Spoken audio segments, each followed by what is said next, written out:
Hey everybody, it's your old pal Jeff again with Chief Classics. Well, you folks like wagons? We got more wagons for you. We've got a 1969 Bonneville station wagon with a 428. Now this thing, this fella was what, the third owner of it. First owner was his uncle and then his cousin, and then he bought it, and it had been sitting since 1981. So his uncle parked it right after it rolled over 100,000 miles. He said he wanted it to make it to 100K. That's it. He had a point to prove. So after then, the thing sat inside this entire time until now. Let's take a peek at this monster. Isn't that snazzy? Got the 428 emblem right up front there, the Endura bumper. We got a bicentennial Nebraska license plate from, I think one would be Douglas. Here she be. Check out the big, thick Bonneville trim along the bottom. Got some rust, but guys, this thing hasn't been painted, it hasn't been worked on, and it's been inside. This is way too cool. This side's the best. She's got some shine to her on that turquoise paint. It's gonna come back. I wonder if these cornering lights here were an option. I know they were in 67, but I don't know about 69. Got a big old roof rack. Hauling all your sleds. We've got a Nebraska inspection sticker from 81. They quit doing the inspections in the 80s, I believe. Oh, come on. There we go. And the interior just still smells like new. I mean, we've still got padding to the door panels. They're still pliable. Power lock, manual window. We got a power seat that's really not in bad shape. This is the worst of it right here on this corner, and it's still, you can tell this thing hasn't been out in the sun. You got your typical sticky GM steering wheel. Tilt, shifter on the column. There's our rear window up and down. We've got all of our dummy gauges. 120 speedometer with 140 miles showing. And check it out, it's got the speed minder. I wonder where the switch is at for the speed minder. Where is that? What is this? That's the... Okay. That's the cigarette lighter. Where's the speed minder dial? Oh, here. There we go. You see that moving? That's a buzzer. We got air conditionings. It looks like AM only. Man, this dash is in just impeccable shape. Headliner is hanging in there. Like I said, this thing's never been painted on, so it's not hiding anything. Man, this interior is so good. It still smells like new. I am beside myself here. The back of it's all full of some Trans Am stuff. It's a 9-seater. Check out the rear facing back seat. Got hubcaps down there. And a spoiler. Check that shit out. Man, this interior is unreal. We gotta drive this thing. We gotta drive this in a bad way. Okay, let's get her home and off the trailer and see what we can do. Now that we've got him unloaded, let's take a little closer look at the dude. So, we've got some rust in the wheel arch. And we've got just kind of general rust pitting in spots. You know, this spot's good. This spot, it's got some blisters. But, for the most part, the top of it's pretty good. Yeah, we've got spots like this, but I think that's just from junk sitting on it over the years. It's really not that bad. The front end looks decent. I think the corner of this bumper is a little, yeah, it's a little curled out, like they hooked something to it down there. I love that old plate. 428, man. Oh man, check it. We've got 3 out of 4 T3 headlights. We almost made it. Look at that pretty color, guys. Man, that is so cool. Something rubbed up against that for a long time. 1981, back when Nebraska used to do the inspections. Wonder what's up with the gaps here. Oh, they've got little, they're supposed to have little plastic pockets. So I wonder if there was a cross piece or something. Man, something went in there obviously. And some faux wood grain. That's pretty snazzy. A lot of glass in this car. It's my understanding that you've got to get this window rolled down in order to get the tailgate open. So we're gonna have to deal with that eventually. Northwest something. I don't know. That back seat doesn't even look like it had anybody in it. These doors open like new. And like I said, the padding is still plush. I don't think we even smoked in it. Something sat on the seat for a while. Oh, it's just dust. Just dust. I can get used to this. Got speakers clear back here. I wonder if it's, no, probably not stereo, it's just mono. Ah, dang, the headliner is ripped a little bit. Golly, this is cozy. So there's our missing visor. Wonder why that's off. Probably broke. Yeah, I think so. Yeah, I don't know. Try to get that back to its home. Yeah, the seats still feel new. Of course, we've got, you know, some mold coloring. Not even mold, just call it mildew. We got some mildew on it. Ain't no biggie. All the padding back there looks really nice. We've got our hubcaps still, those have got to go. Okay, so there's 1, 2 latch releases. So the center latch must be to flip it down like a tailgate, and that latch must be to swing it. Check out the mood lighting back there too. Freaking sweet. We've got the early shoulder belts going on. Those are annoying. Wonder how many turds are up in here. It really doesn't feel too bad. I think if it was full of turds, we would also see holes chewed in it, and we're not really seeing that. Wonder if there's a way to get all this crap cleaned off. I think so. We'll see if I get that board. Let's hop up front and see what we can see. Man, I wish we could read the oil change sticker. That could give us a little more of an idea. But I think we've got a pretty good idea already. Being as the plates were up in 81. That's just a, oh man, look at that dryer sheet did. Took all the paint off. Bummer. Yes, we've got all of our idiot lights, gas gauge and a clock. We've got 8203 written on our gauge bezel for whatever reason. Our ribbon on our radio doesn't work. It's okay.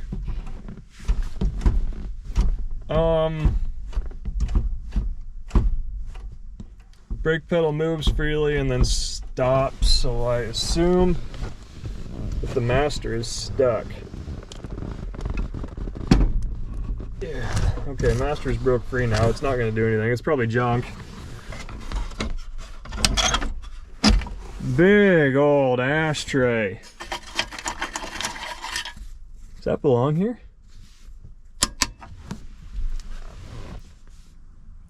Oh, I don't think this one's original. So what, did part of it break off?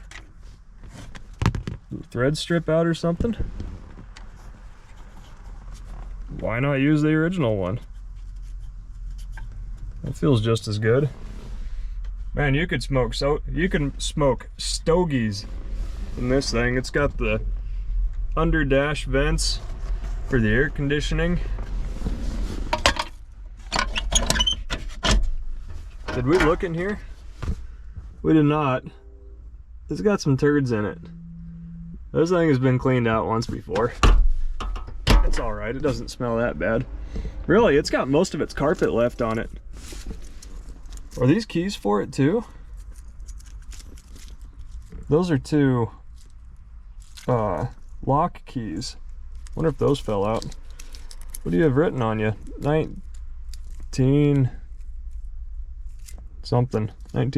Those are probably additional lock keys. I think I've got the other keys in the pickup still. Yep, AC controls.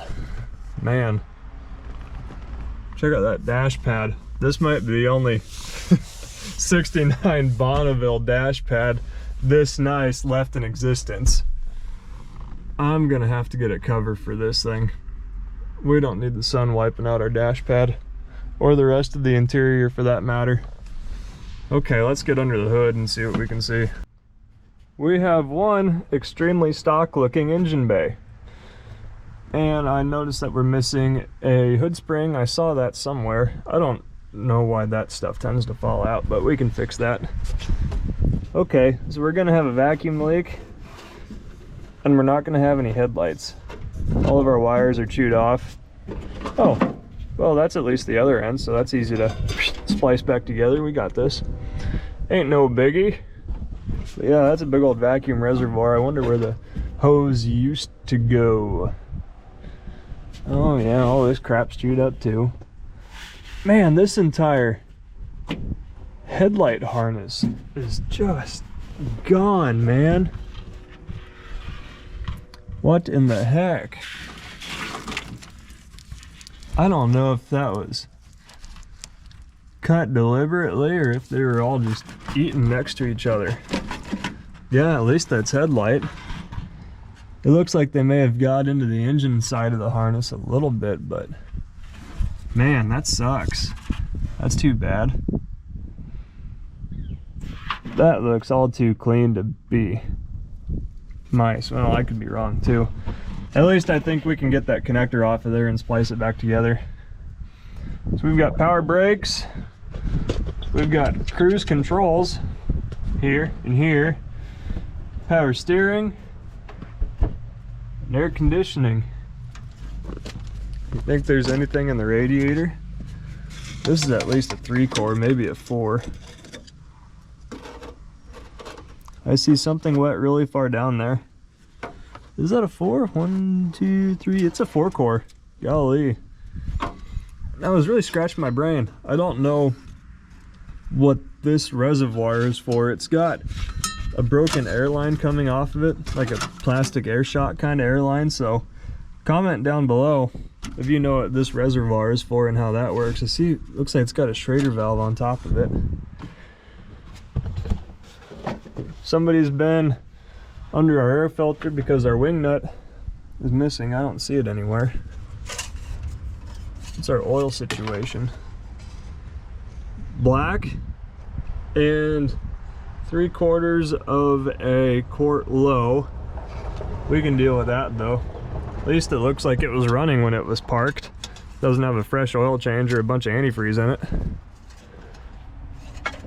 We need to figure out what heads are on this. Can't see it, but it's got 46 heads. What is our engine code? YH, let's check that out. So 1969 YH code is a 360 horsepower 428. Not bad at all. Not the highest horsepower engine available that year, but you know, 360 in a station wagon, we're not gonna complain. I'm sure it's got a quad underneath of it. Yep, sure enough. Good old quadrajet. We're missing some plug wires. They're probably chewed off. Who knows? Carb is only kind of stuck. I don't know what's going on here. Let's see if we can make him turn. Leave it to me to have to undo the hot battery cables. That wouldn't turn it, the 4-foot bar. So, got the winch battery out. We're ready as I'm ever gonna be, Dylan. Okay. No smoke yet. Nothing. Is it in park? I think.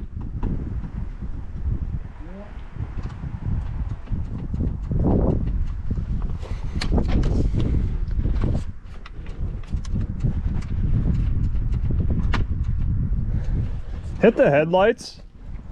Oh wait, never mind. We can't. The wire's chewed up. Yeah. Yeah. Horn. I figured that. The horn's probably chewed up too. That's probably the same harness. Yeah. It's not trying to do anything up here. We have nothing. That's gotta be what that harness cut there is. I don't want to talk about it. Ah, okay. At least it's all still color matching and some pharma hasn't been in there with one color strand of wire. The Trying to fix it. The Hilgen camps haven't got to it yet. Okay, well I guess we get the jump switch and we try that.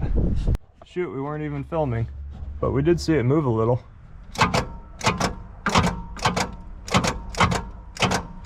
Dylan, it's gonna go.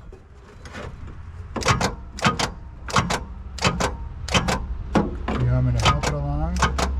No, I think what I'm gonna do, Dylan, I'm gonna take all the plugs out, I'm gonna oil them, and then I'll wing it over so we don't crack a ring. Yeah. But I think it's gonna go, dude, because we got what, half an inch of movement out of it. Yeah, at least.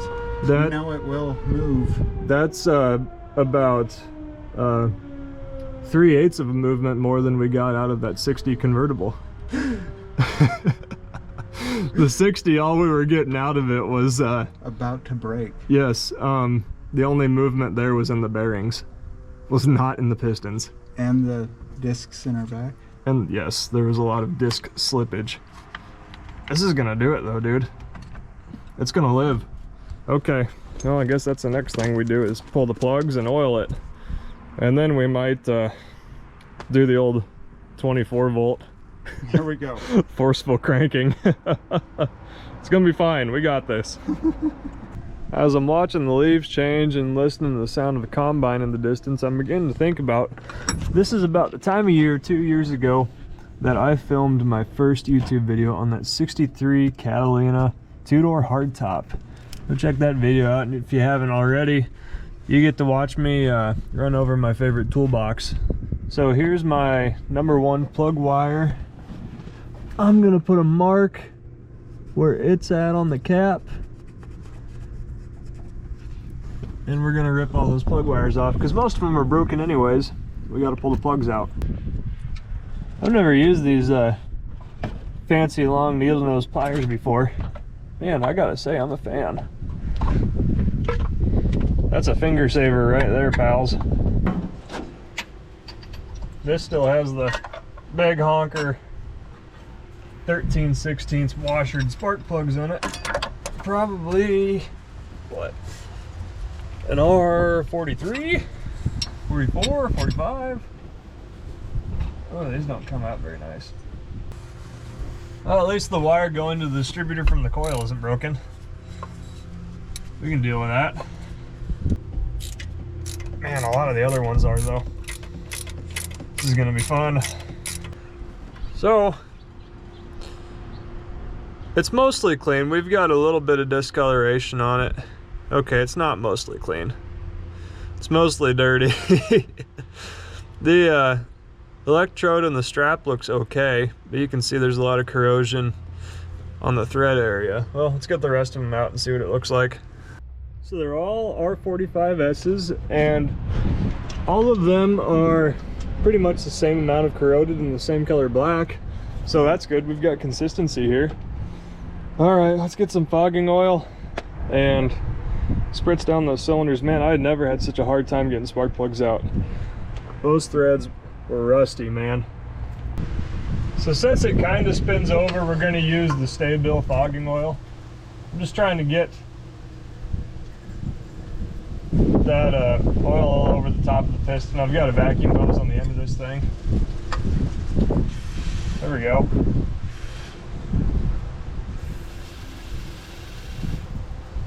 And we just want something in there for when we start cranking on it again. All right, now we don't have any compression and our cylinders are oiled. Maybe it'll spin easier.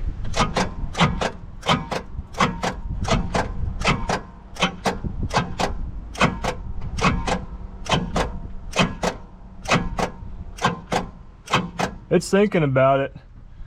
Let's run it back a little as far as we can, and then we'll hit it again. I'm gonna try to use a breaker bar to back the crank off, but it might just loosen this front bolt.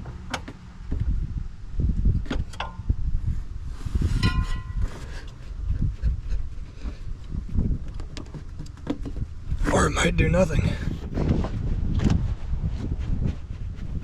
Yeah, it's just loosening the front bolt. All right.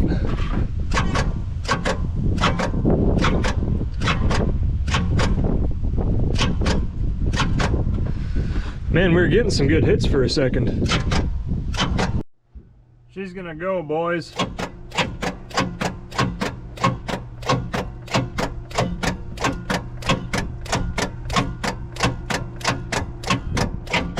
Watch those alternator fins.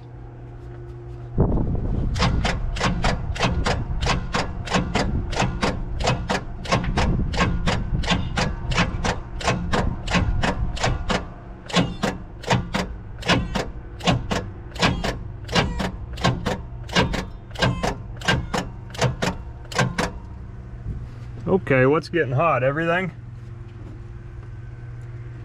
Just the terminal on the battery cable.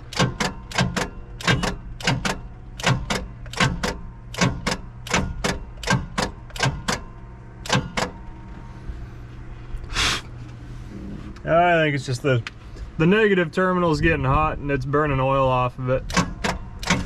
Oh yeah, look at that!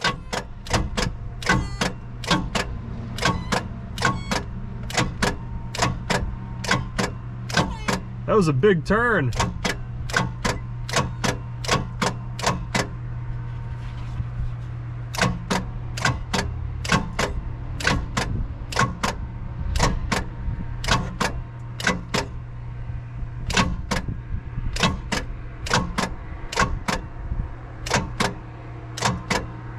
It's gonna let go soon.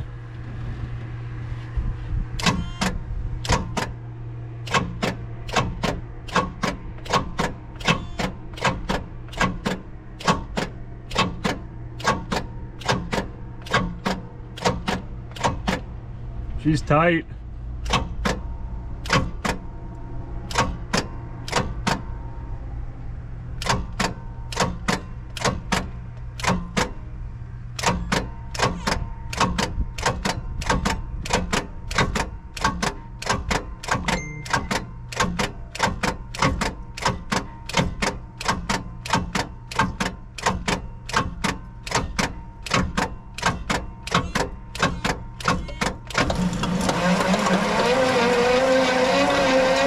Yeah!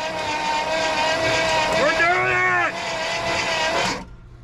We did it! It's free! Holy cow! Okay, let's oil these cylinders again. Let these battery cables cool off and come back in a few minutes. Alright, gave her another squirt. Now let's try it.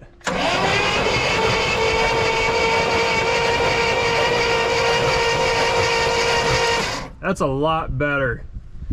Okay, how about finger compression check? 1. Yeah. 2. 2's a bit low. Or 3, I mean. 5. Nothing. 6. Or 7. So 3 and 5 need help. Or 2, my bad. Ooh, get your arm off the pulley. We got 2.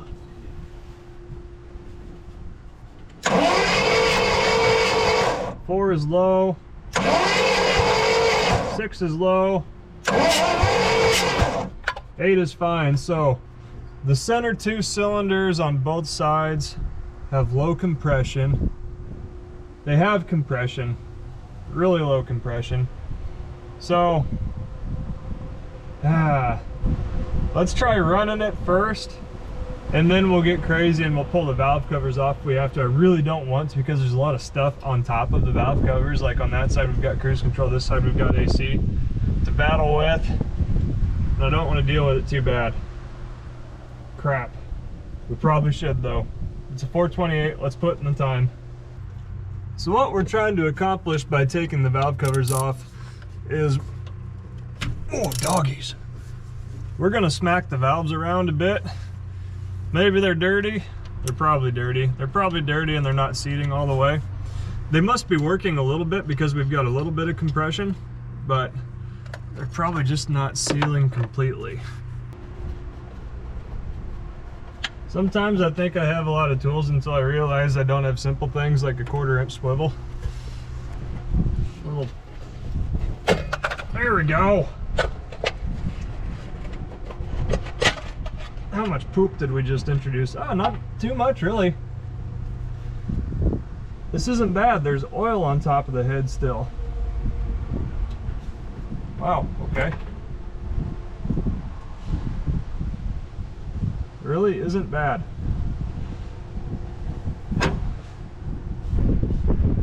Nothing's loose. Let's watch them move.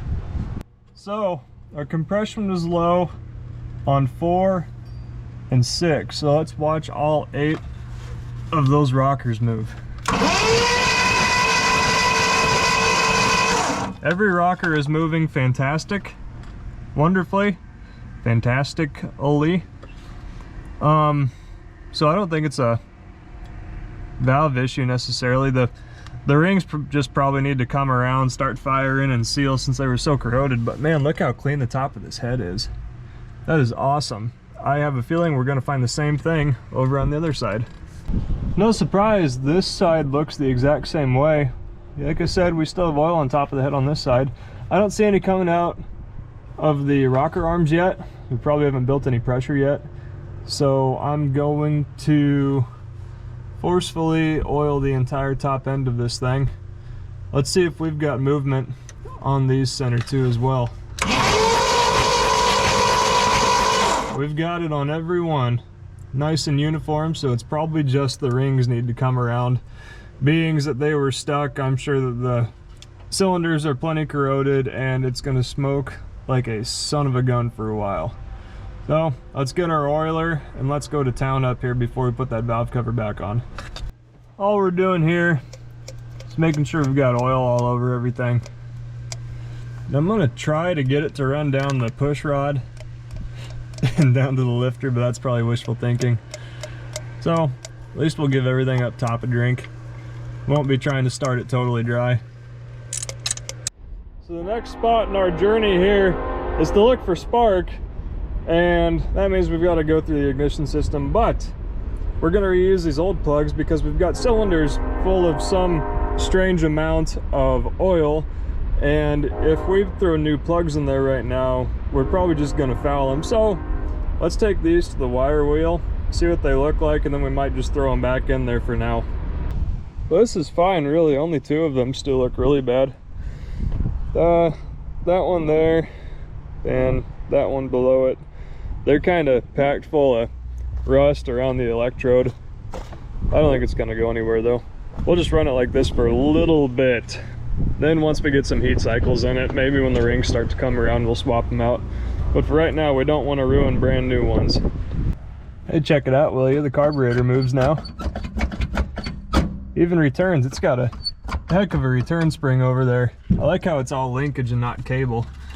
Now that there's plugs in it, let's see how well it turns over.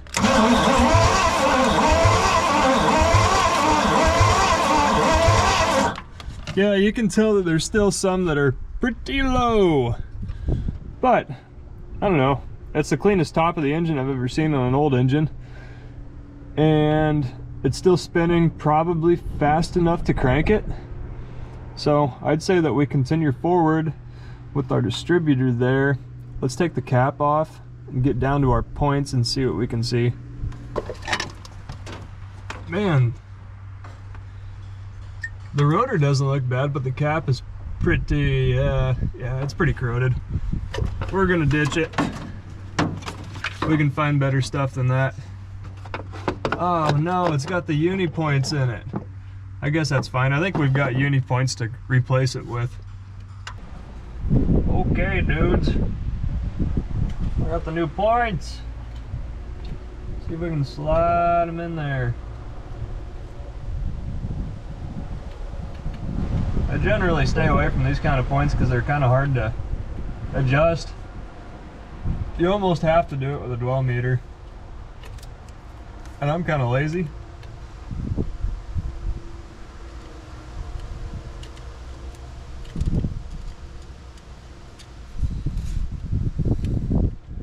I like using a feeler gauge. Initially. Anyways. Gosh, and you just gotta wrestle these suckers in there too. I am gonna lose that tiny screw for sure.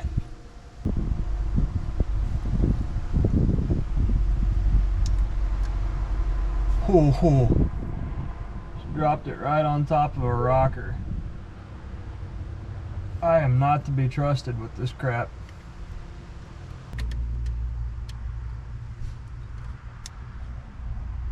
Okay, let's bump it over to the high spot. Right there, yeah. And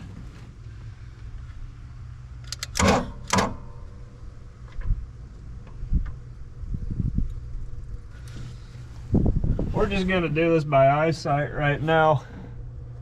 I don't want to get the dwell meter out yet. We'll eyeball it. We need 19 thou.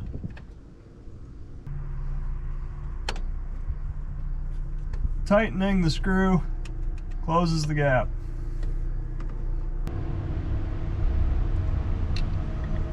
Gap might be a little big, but it should work. Put our new cap on, our rotor. Excuse me, getting ahead of myself. Okay.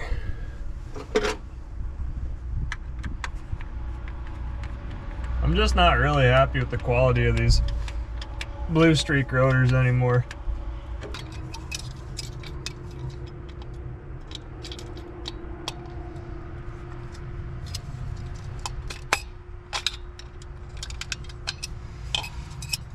The little trap door goes in front of the screw. It's kind of loose. Shake it a little bit. Let the cap settle down. Bails get tight. That's better. All right. So on our old cap, this spot here was number 1. So that's a pretty long wire. Let's find 1, 8, 4, 3, 6, 5, 7, 2. So 2 and 1 are going to be the longest wires. Let's dig those out and go from there.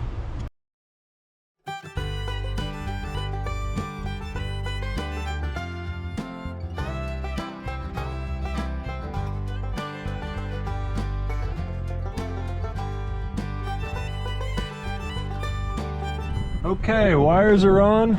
Got our inline spark tester there. We have a wire alligator clipped to the positive side of the coil because all of our wiring is jacked up. So we're basically we're not basically hot wiring it, we are hot wiring it. Let's check for spark. There we go. We have spark. Now we just need fuel. Okay, what should we do next? Let's find all of these vacuum lines that are ruined, like that one. Let's cap all this stuff off. The only one that looks like it might still be good, well, the transmission modulator is okay looking. That's a full port vacuum leak right there to the air filter. This is vacuum advance. I think that one's gonna be okay. Let's cap everything else though. We need to get rid of that. That's gonna be a big leak.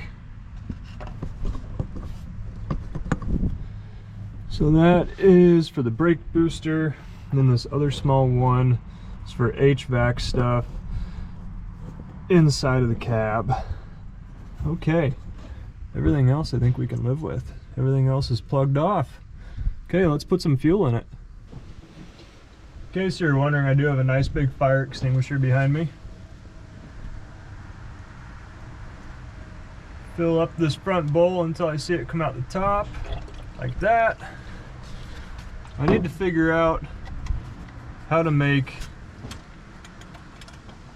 the choke open here. There we go. It's pretty sticky. So it should stay open on its own.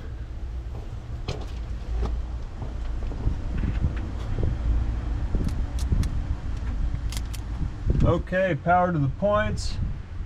Nice big drink. Let's try it.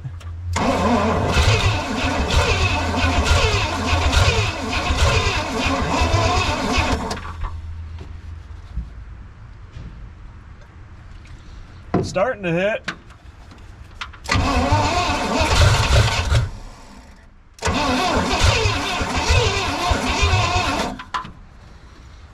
It's gonna do it.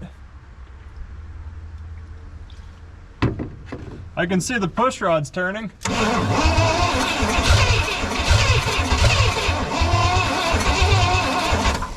It's pretty slow though. And it looks like it's dripping fuel out of the carb. Go figure.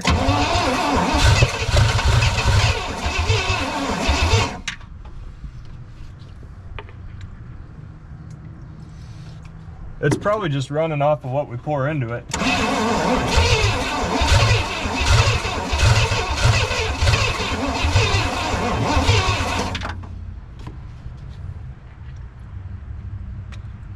I don't want a big fireball too badly.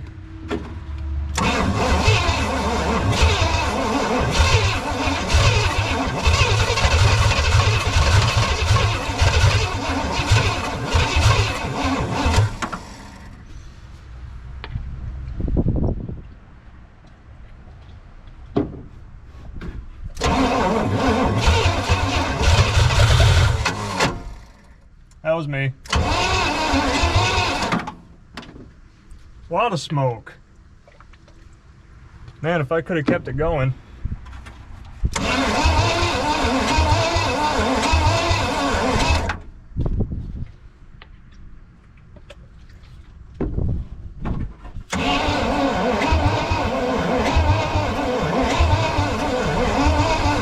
think we've officially wore our battery down. Let's get a new one, try it again. All right, drink good, little buddy. Let's hit it.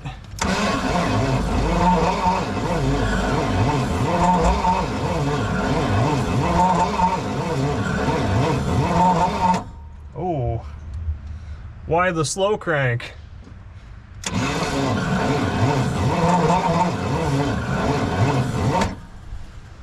So what's our troubles here? Are we losing our starter?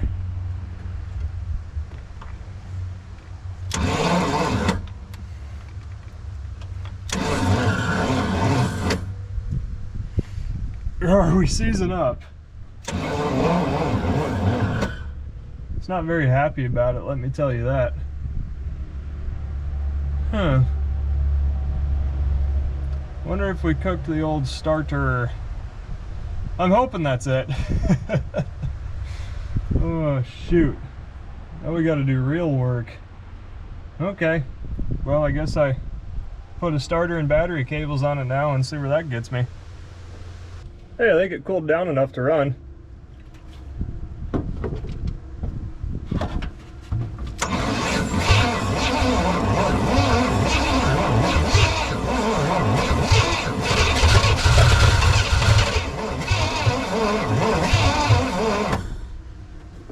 Yeah, I think it's just the starter's plumb wore out. It didn't like all that work it was putting in earlier.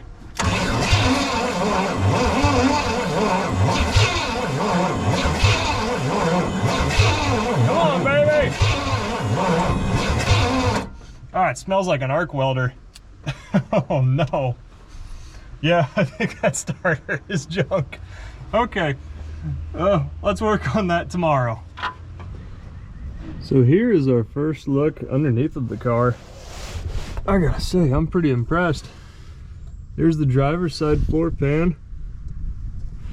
I've got a little bit of rust starting on this lip here, but that's usually where they rust out, is right under that gas pedal mount. But it's solid. Passenger foot pan. Oh, this is where the seat's at. There's the passenger foot pan. It looks really nice. So does the other side, from what I can see. So here's our culprit. I gotta get the starter out of here. Hopefully the new starter fixes it. And look at more chewed wires. I think that we're gonna have to try to source a wiring harness for this thing. I hate to say it because they're so stinking expensive for what they are, but we're probably gonna have 50 butt connectors into this thing if we don't just buy a harness. But let's just get it to the point where we can get it inside and we'll worry about everything else later. Oh man, it still has the bracket on the very back of the starter. It's got the sling on the back of it. You don't see that very often. Last time I dealt with that, it really fought me.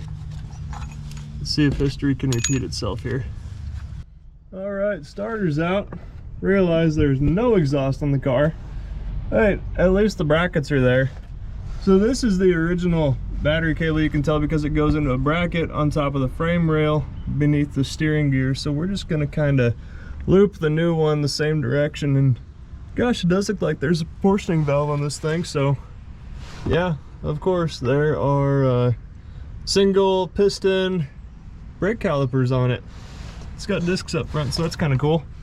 We're gonna have to remember to keep that proportioning valve from resetting itself when we're bleeding the brakes, if and when we get to that point.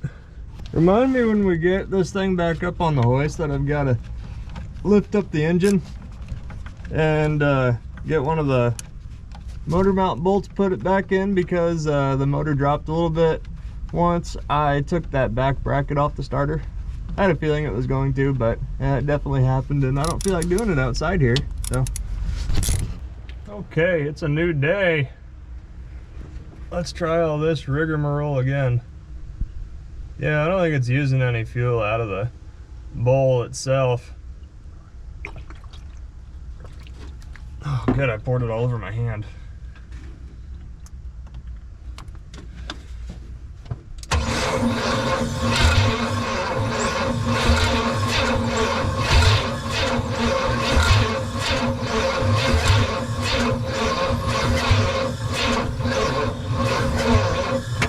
Man, it just does not have enough go. Well, do we hook the other two, we hook up the other battery to it now? I think we do. This seems to help a little bit.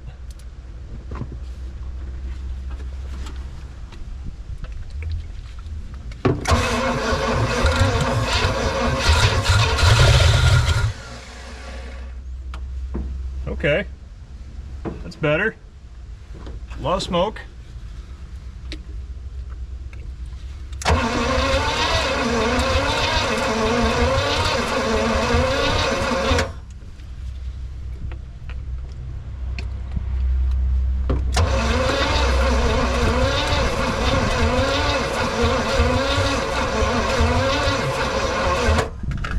Man, still not that great though. Seems like as soon as it gets heat in it, it doesn't want to go anymore. For the record, I really hate using this stuff.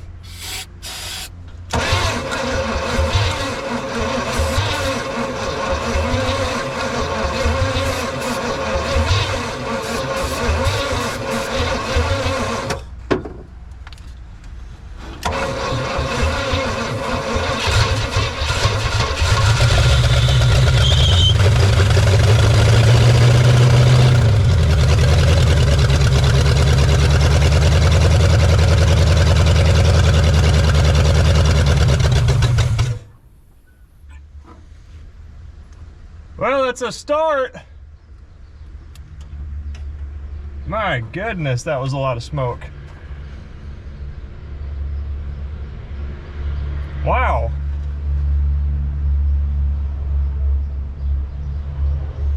Okay, let's just kind of take it all in for a second. That was cool. That was really cool. Man, that belched. Wonder if it's going to start easier now that it kind of got it out of its system.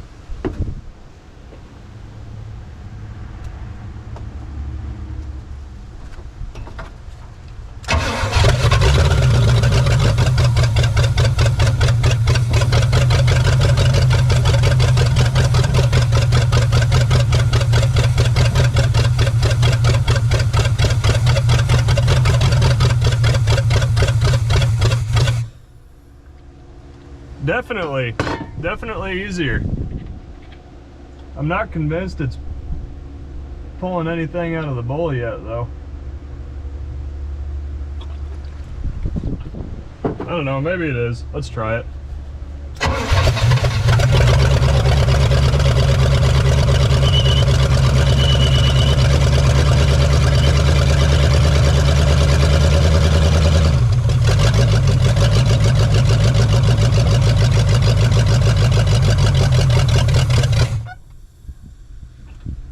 That just might be. It hasn't picked up any oil yet.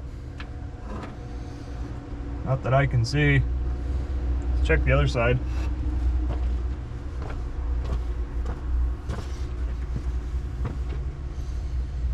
Nothing out of the push rods yet. I sure would like it to. That'd make me feel better. Well, all I can do is try, right?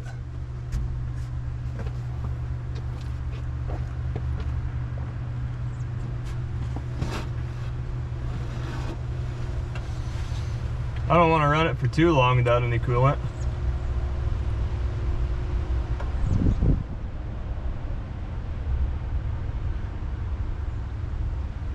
These quadrajets don't have that big of bowls on them.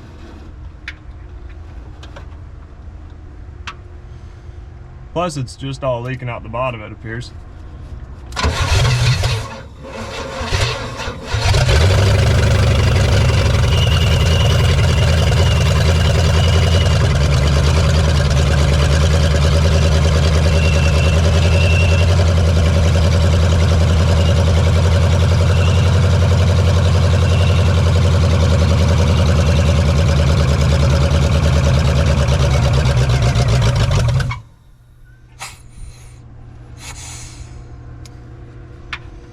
It sounds a bit squeaky still. And I'm not getting anything out of the push rods. Push rods are spinning though. Every one that I can see is spinning. I don't suppose I'm quite brave enough to hook an electric pump up to this thing yet. I'd probably just get a geyser. I also don't suppose this thing is actually squirting.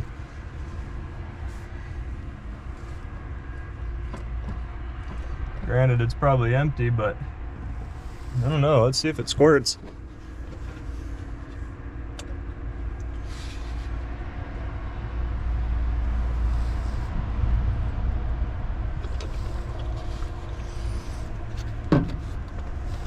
I'm sure that flow is, or that needle and seat's good and stuck. Yeah, I don't see any squirt in action. I'm sure that carburetor's gummed up pretty good. I'm gonna oil everything down again and then we'll try to start it.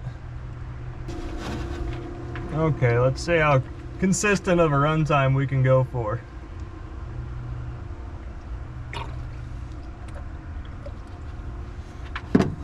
We use most of our fuel up filling that bowl, so that's great.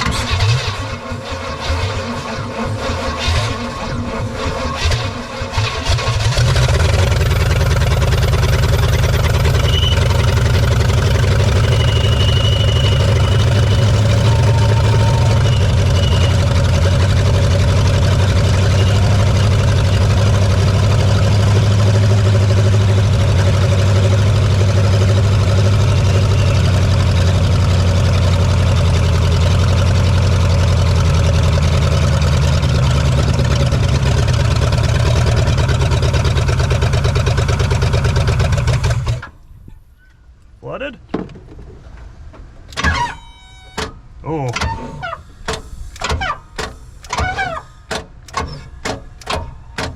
He no like the heat. No like the heat. No oil up top yet. Man, do I need to oil these cylinders again? It kind of seems that way, doesn't it? I think I'm gonna do that. I think so. I think we're gonna oil it again, probably with some thicker oil this time and a lot of it, and really spin her around. I think that's our best bet before we seize this thing up. So the plan here is kind of twofold. So I'm trying to not only break free the potentially stuck rings, I also need to lubricate. So we've got a mixture of ATF, acetone, and Marvel mystery oil. And I'm just gonna fill up these cylinders plumb full, stick the plugs back in, come back tomorrow. Then we'll spit all this stuff out. Hopefully that allows it enough time to kind of creep, break everything up.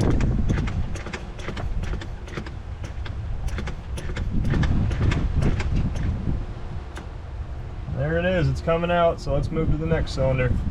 So we're coming back to this dude 5 days later. It's a nice, cold, drizzly morning outside, so why not screw around with the wagon? Got the battery hooked up. Let's spin this thing over and see if we can get any of our ATF, acetone, whatever else we put in our mixture shot out. Oh yeah, right in the eye. Well, safe to say that a lot of it didn't get past the rings. I am now extremely flammable and smell like candy. So, oh my gosh. Oh, what a mess. All right, let's try it again.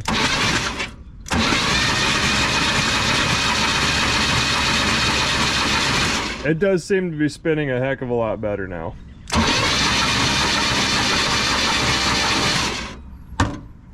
Wow.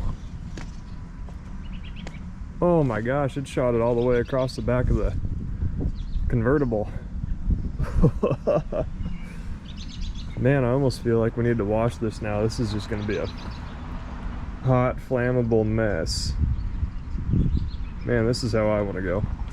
Well, okay, I guess we put plugs in it and see if we can light our asses on fire. All right, we've got our newly lubed up engine. Let's see if we can get it to run and crank any better now.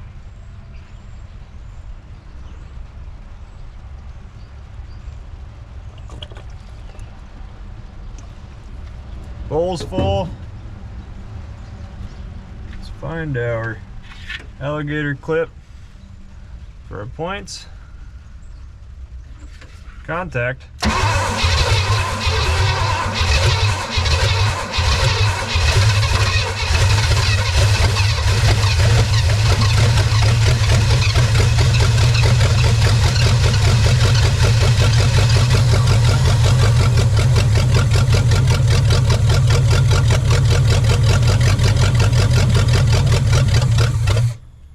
Ain't not bad, huh?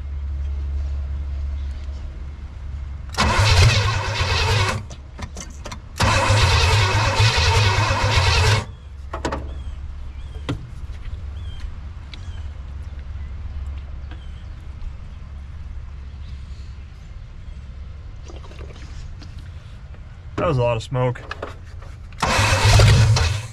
Come on, baby.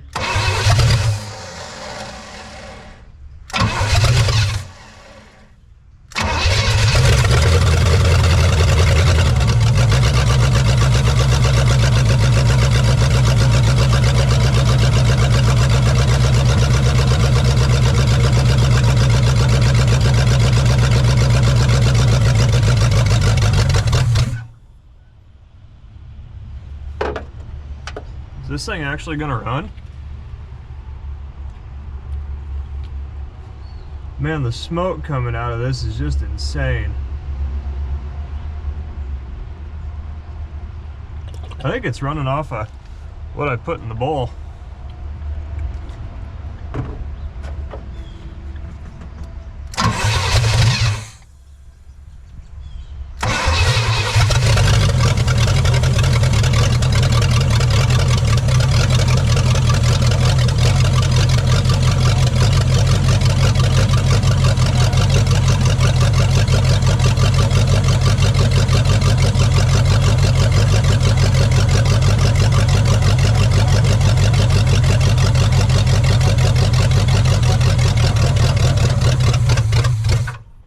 I don't know if I flooded it. I was probably flooding it.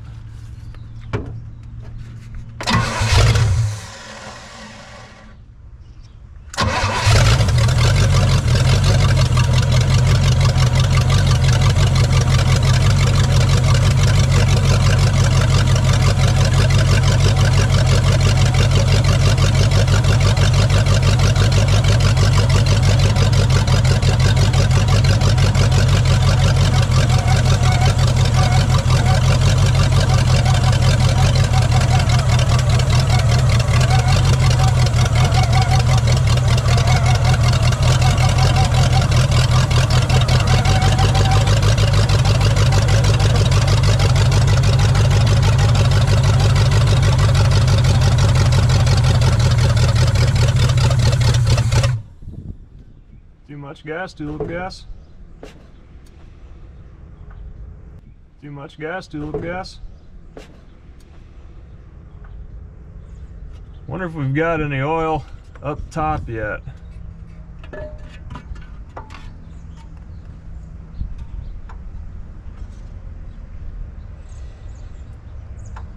No, look like it.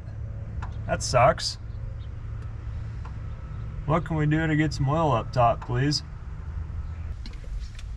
I think we're almost to the point where we need to hook this up to a real fuel source and see what happens. I'm almost convinced it's gonna run now.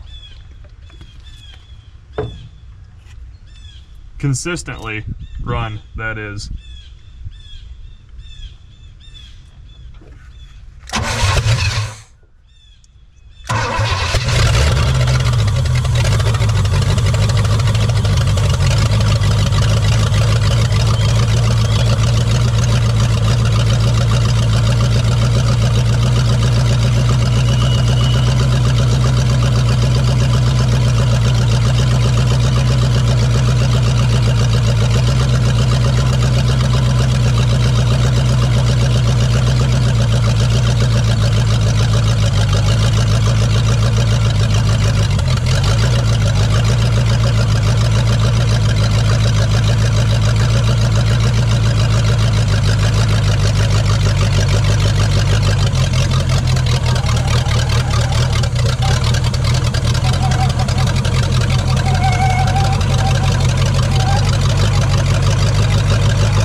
Sweet, I think it's running off of what we put in the carb. Man, there's a lot of ATF to burn off of this sucker.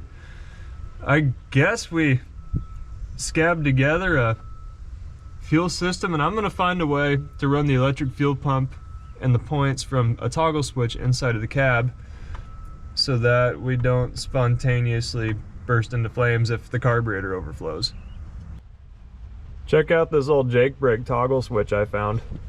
So I made a hot wire system that sends power to the coil into this electric fuel pump, so I can kill both of those at the same time and hopefully prevent any further fires. So I cut the rubber line at the fuel pump, and to nobody's surprise, it wasn't trying to pick up anything, but we need to plumb some fuel into him. So I guess we need a 1-inch wrench, and then we've got our 5/8 wrench, and then we'll just get a barb fitting and hook our electric fuel pump up to it. Most of the time when you see these hard lines here, they've got a wicked twist in them.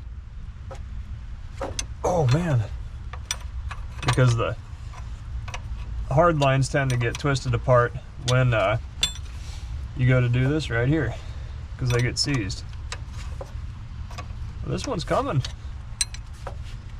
I'll be. I got a lot of faith in that, gosh, what's that stuff called? Freol. Get it from Baumgars.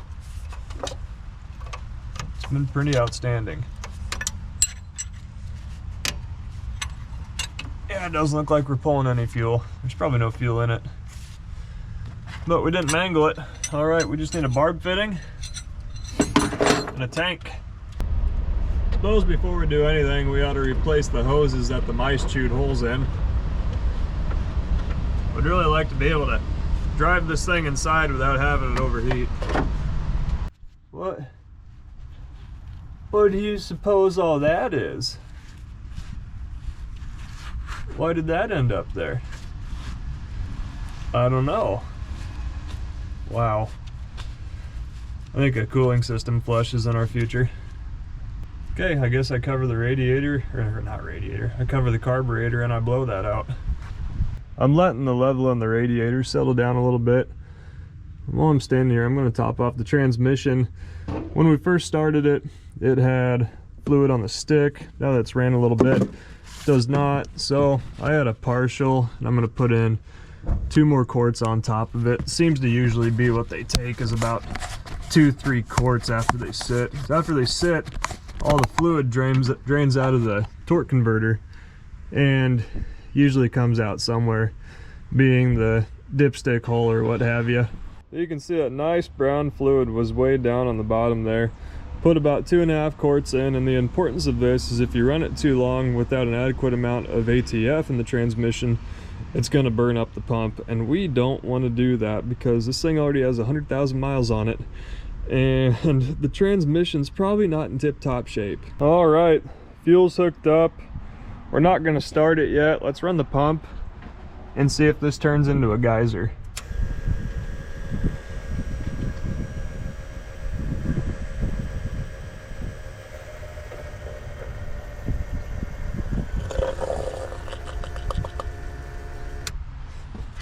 Can't tell. I think it filled. Sounded like it filled. Sounded like there was pressure against it.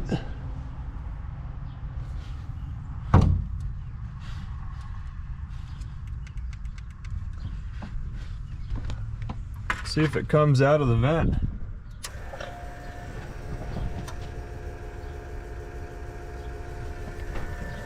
I don't see it flooding. Let's hit it.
Man, I could hear what sounded like oil inside of there.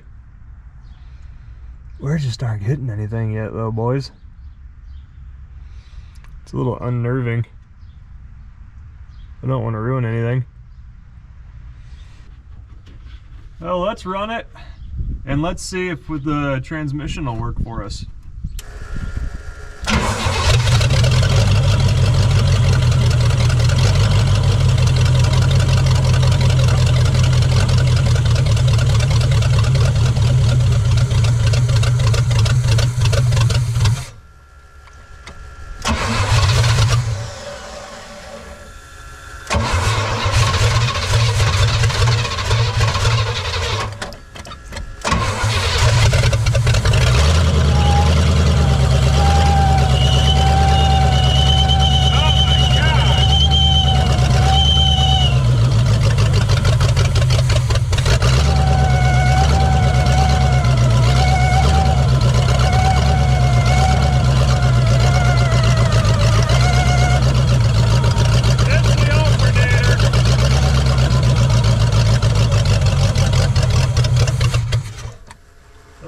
Yeah, that's the alternator screaming.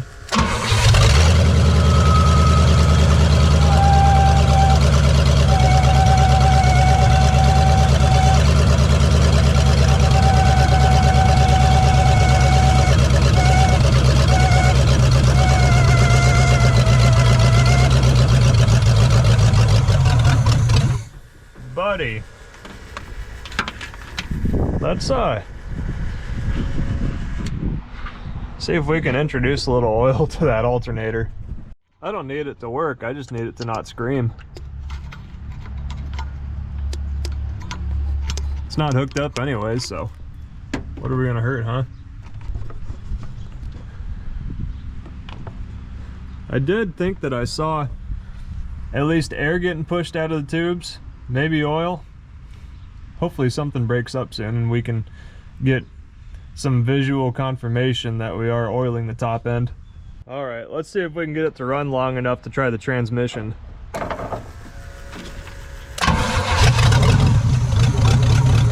yeah, that one was squirting, you see that?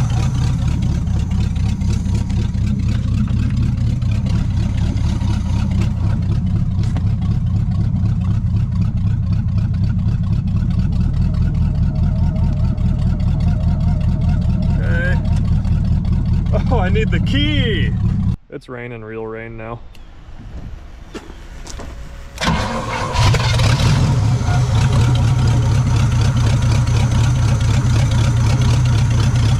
Oh yeah, it's starting to oil now because we're getting really dirty oil out of it.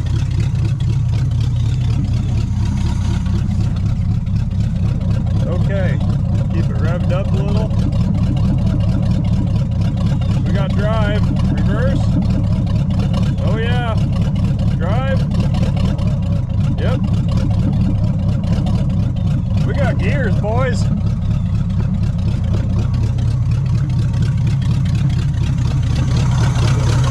Oh yeah, we got good dirty oil coming out of there.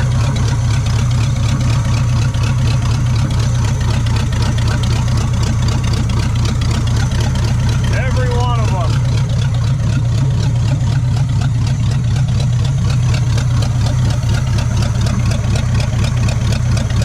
We are just fine, boys.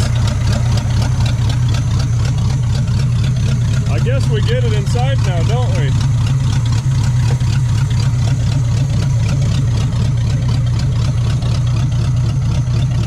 Something occurred to me.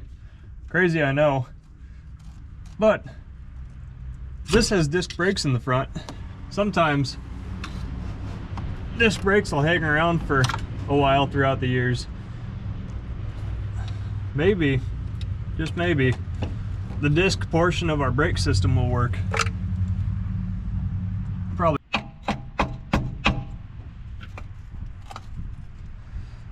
Okay, there's fluid in the front. Wow. Back is empty. No surprise, really. But yeah, front's half full.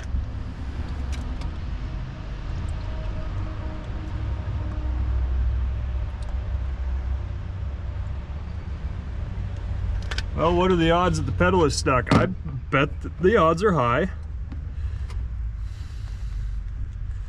Let's see if we can scare up just enough brakes to get this thing inside semi-safely. Oh, I'm not feeling good. I must have stood on it already. And it doesn't go... Okay, now it goes all the way to the floor. I don't know, man. I guess all we can do is try, right? I might go so far as to hook up the vacuum booster. I think I will. Yeah. We had at least half of our fluid up front, which I guess means half of it went somewhere, but hey, it didn't all leak out, so maybe we're still a little bit primed. All right, this part always be nerve-wracking as hell.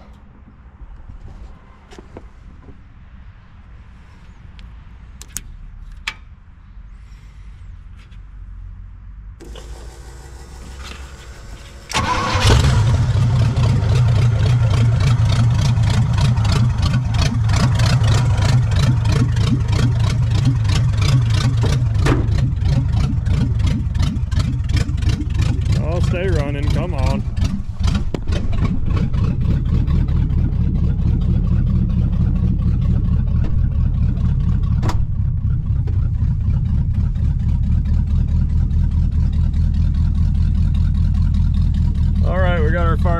sure. Oh wow, we have power steering. Drive.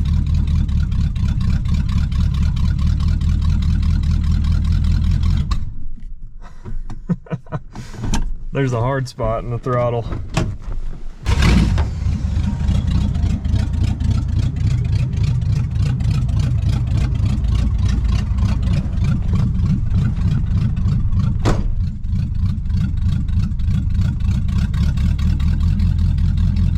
Okay, please no fireball from under the hood.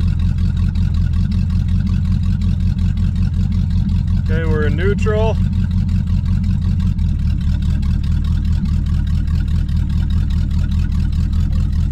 Yeah, there's a really hard spot on the accelerator.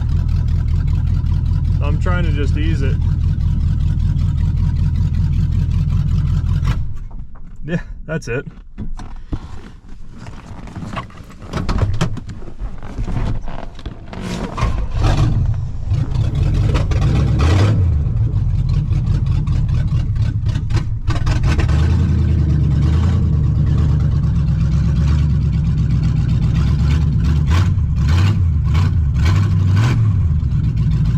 Okay, so we're either on the high idle cam or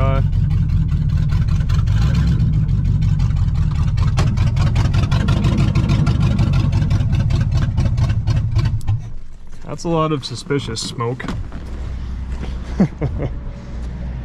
He no like lots of smoke.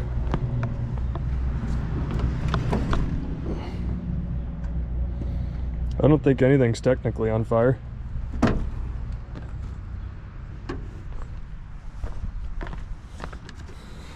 I like my use of the word technically.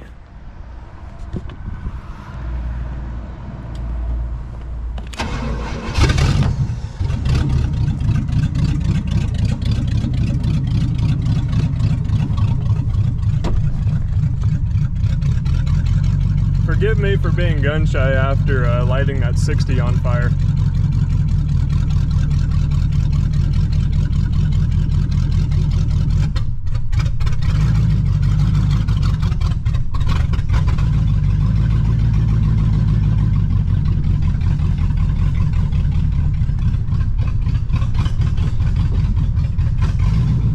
Yeah, I have no brakes.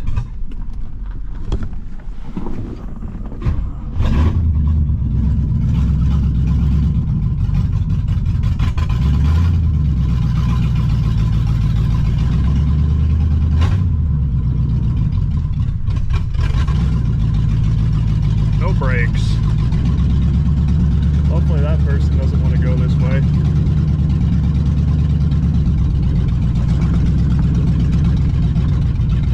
Oh, there, did we just get brakes?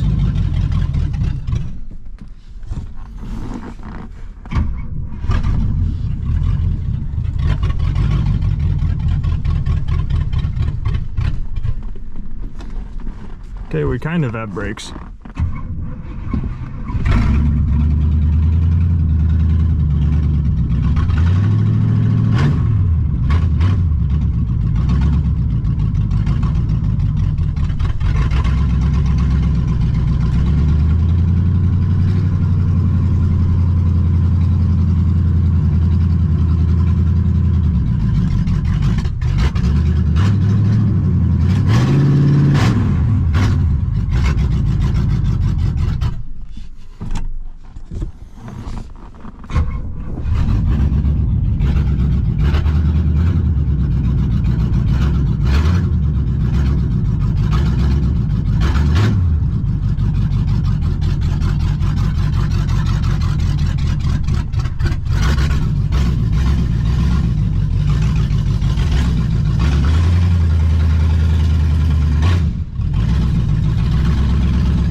Everybody is really impressed with the crap that I do.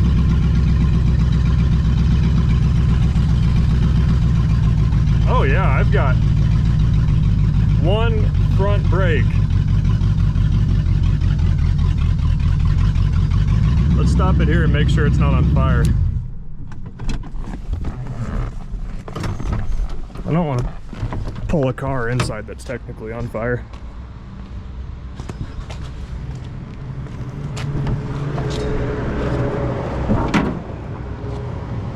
I think it's mostly just the fact that it can't evacuate the smoke from underneath of the hood.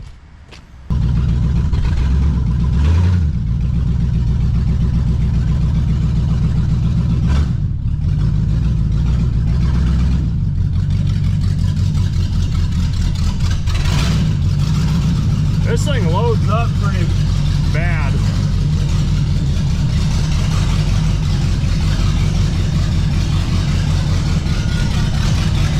Wonder if the float's sticking.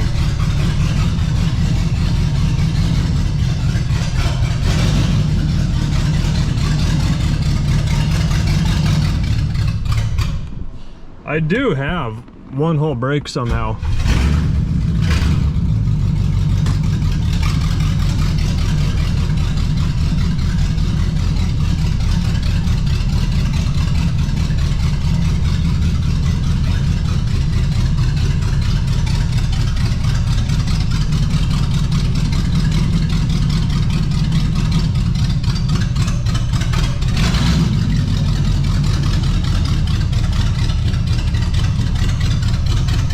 I've never had to negotiate a station wagon onto this lift, and it's not the most fun I've ever had. Down, boy.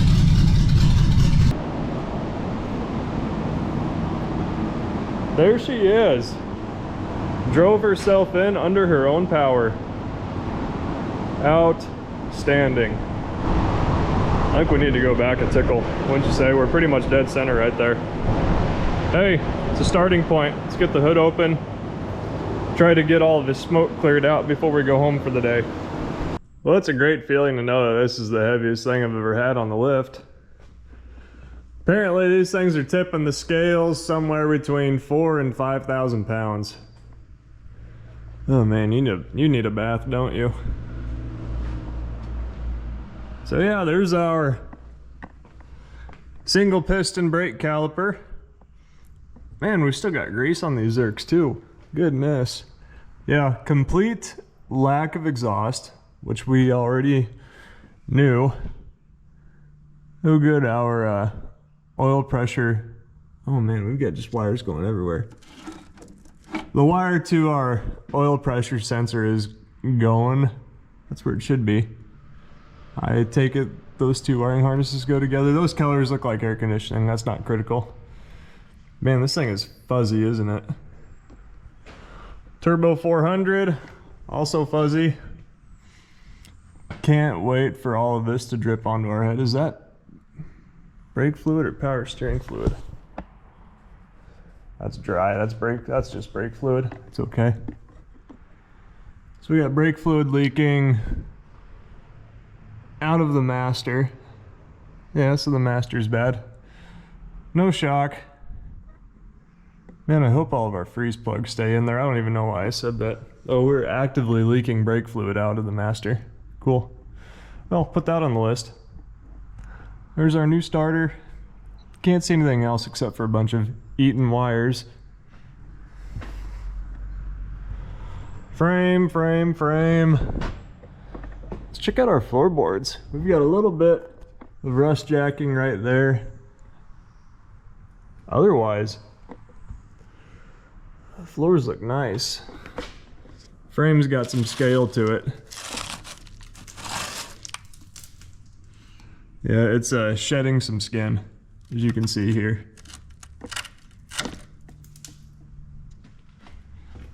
Check out our old exhaust hangers. Bundle of chain. But gosh, the floors look good. Surprisingly good. Yeah, frame's got some rust in it. Got a little thin right there. Wonder what was up against it. Oh, there's that air line that runs from the front. That all looks a lot like factory equipment. Yeah, so there's the old air fitting for the shocks. So this thing had factory air shocks on it. That's pretty cool. Bunch of T's for it. These brake lines are gonna be fun. And then yeah, we just got the 10 bolt out back with a posi tag. Quite exciting. Doesn't look like our gas tank is rotten. We may be able to make that work. We'll scope it and we'll see what it looks like. Too bad our spare tire well is eating away, but hey, we've got a brand new spare in there. Well, let's change the oil in this thing. We'll drop that and then we'll run it for a while and we'll see how it acts. We'll actually get it up to temperature. I have no idea what kind of colors are gonna come out of here.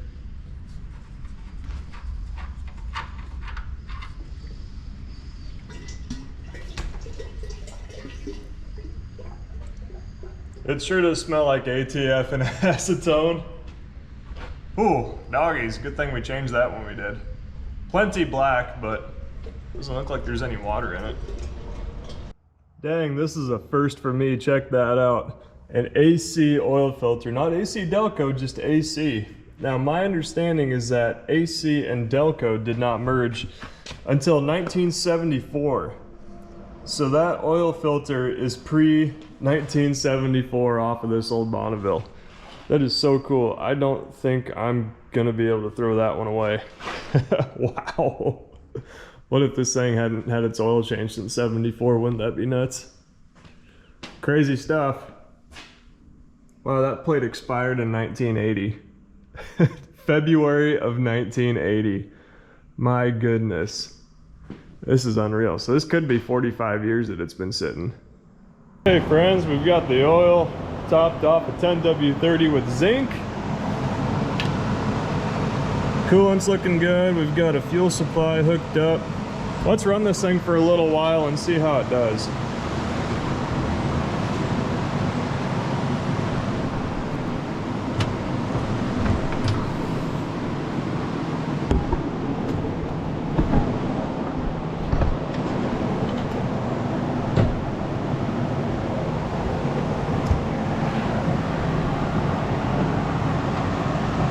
See if we still have enough cranking amps to turn this thing over.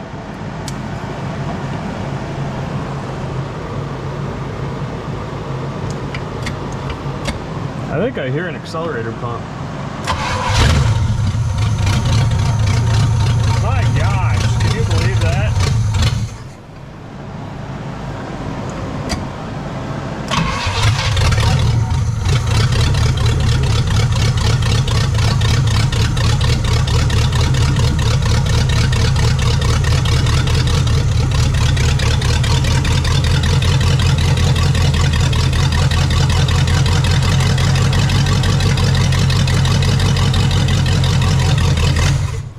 We've got a main catch in our accelerator here.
Doesn't really want to idle. I'm gonna try blocking off the brake, or the brake booster again.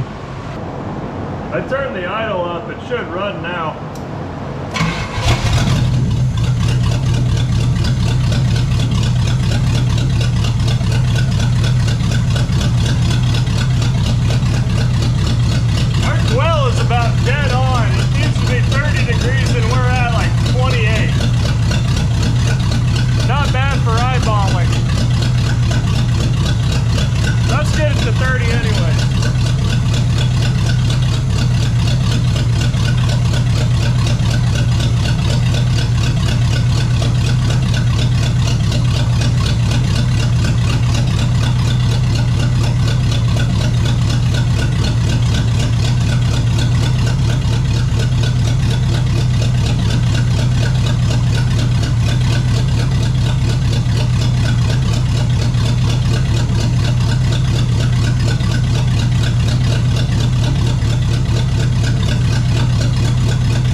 not a vacuum leak in the booster. That's excellent news.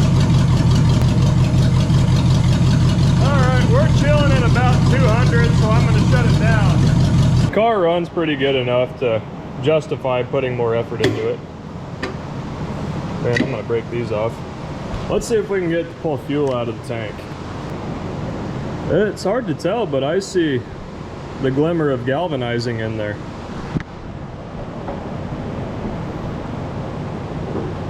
And it's a straight shot down to the bottom of this thing.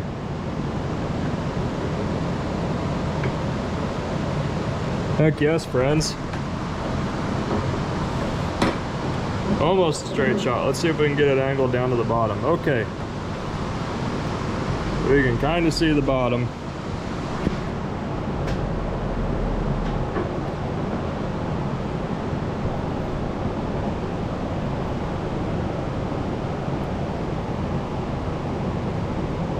So it's hard to tell, but you can see the float on the right side of the screen there. There's some crusties, but I'd say let's put fuel in the tank and see what happens, because it's mostly clean except for the bottom where all the fuel's gonna sit. It's still mostly clean. It's like 80% clean. I can live with this. We need to find a cap though. Got a cap found. Now, the tank's got about a gallon in it. We're looking for any wet spots on the bottom, but I believe we look dry.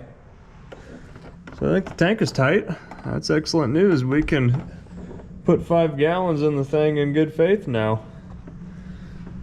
Oh, I forgot. We have to, gosh, we do have to take this panel off to get to the sending unit. Crap. That's always so much fun. Okay, let's get it up in the air and let's see if we can blow air from the tank all the way forward to the fuel pump and make sure that the line is not obstructed. I think that if we just don't look at how scaly this gas tank is, then we're gonna be fine.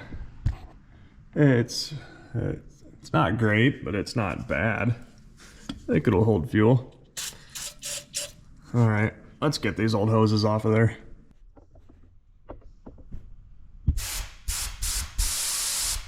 Oh yeah, I can hear it up front. We are free and clear. All right, let's just check out the return line and then we'll see if both lines are clear. All right, partners, we've got the old fuel pump hooked up to the old fuel tank with new fuel lines. And what we're gonna do is this old supply line, we're gonna backfeed them a little bit. So hopefully that helps prime the diaphragm in the fuel pump. Because I can't get a new fuel pump until tomorrow at 3:30. We have flames coming out. Ooh. The inside of the engine is currently on fire. And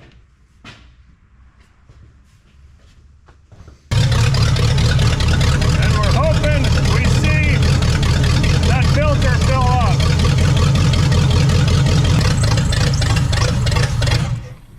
And no, it didn't. So, okay, great, our fuel pump is junk. Looks like we're waiting till tomorrow.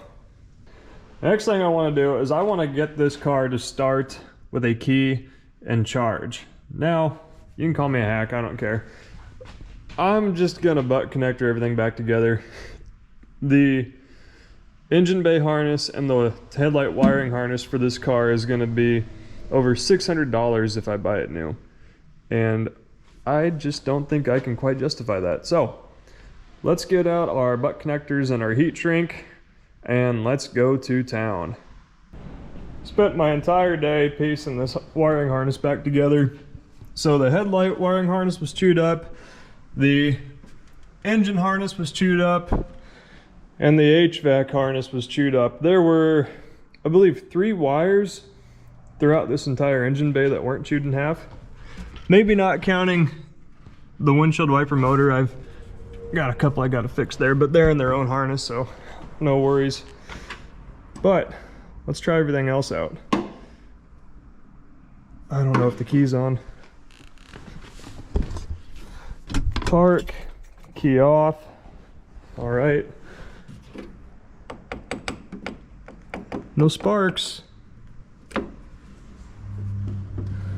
No sparks, no problem. Okay. Is anything filling up with smoke yet? Cables are still cool.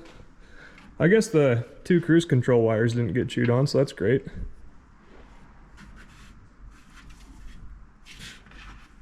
I don't see smoke rising up anywhere yet. And I don't think that I got, oh, we got dome lights. I don't think I had the opportunity to really torch anything inside quite yet, due to the fact that the main power wire coming off the starter was, well, 2-piece. The horn's trying to do something. Oh my gosh, that is a dirty, dirty steering wheel. The relay's making noise.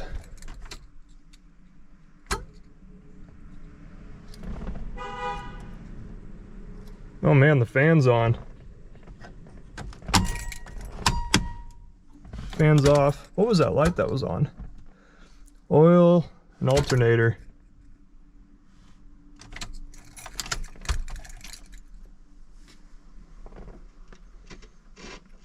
We have radio noise.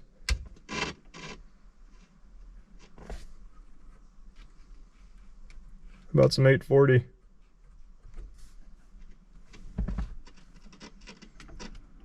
Perplexing that the oil light goes off.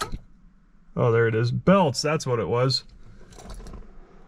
Oh man, the clock doesn't work. Okay, let's try cranking it. Something wrong. Neutral?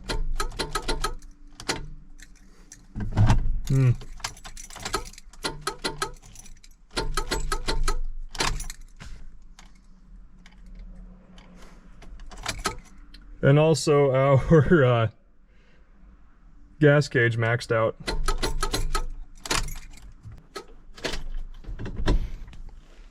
It kind of seems like maybe it's the ignition switch or the neutral safety switch. Headlights?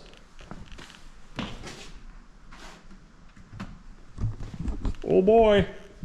Oh cool, check out the marker lights. We've got low beams.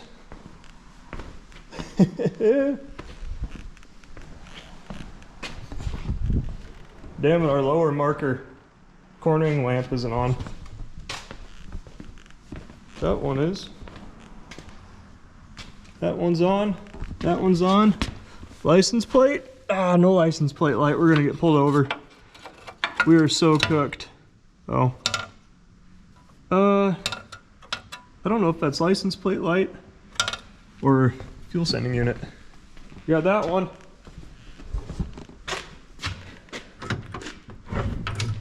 Oh cool, there's a light on the dash that says lights.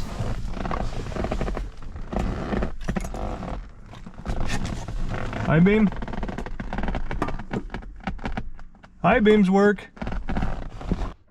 Okay class, your neutral safety switch is a typically 4-prong switch on top of the steering column near the firewall. And I believe the ones that usually jump are the 2 purple wires. That's not the case.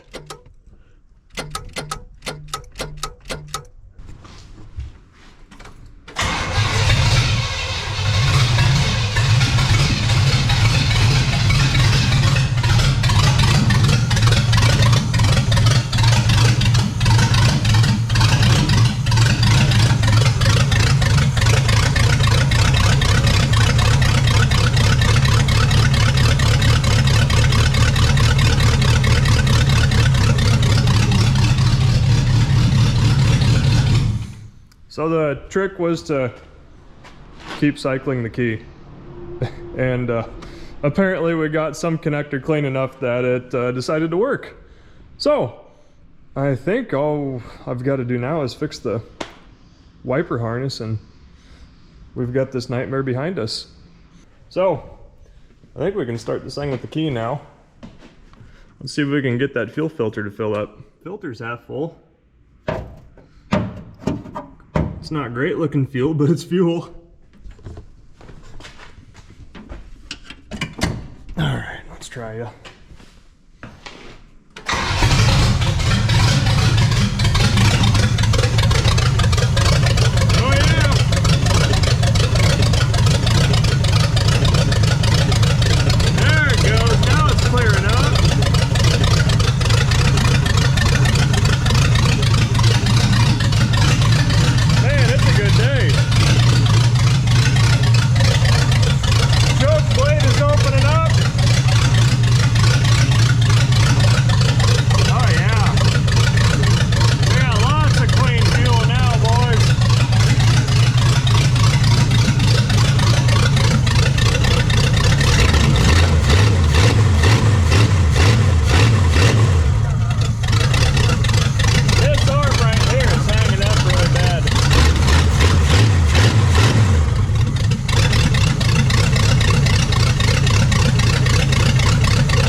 Hey, remember when I said we gotta remember to put the motor mount bolt back in?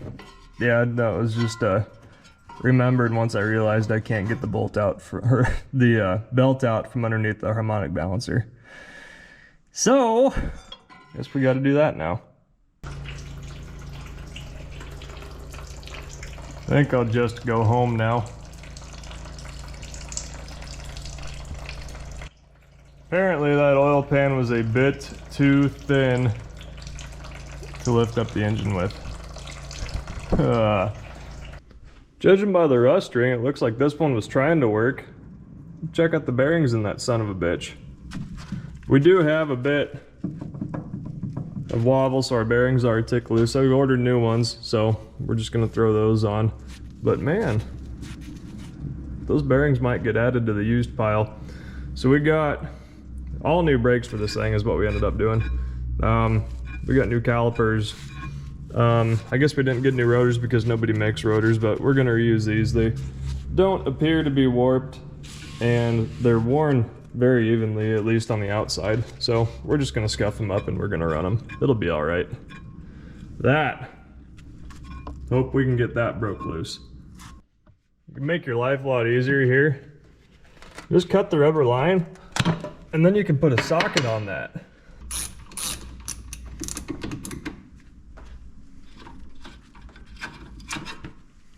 Just like that. I think this is even gonna come off. Oh wow, it does. How about that? O'Reilly's website couldn't find wheel seals, so let's take this apart and see what we can see for a part number. That grease has been in there a few days. Side cutters provide a little more pulling power on this pin. I'd be liable to pop myself in the mouth just like that if I kept doing that. Those are 1/16".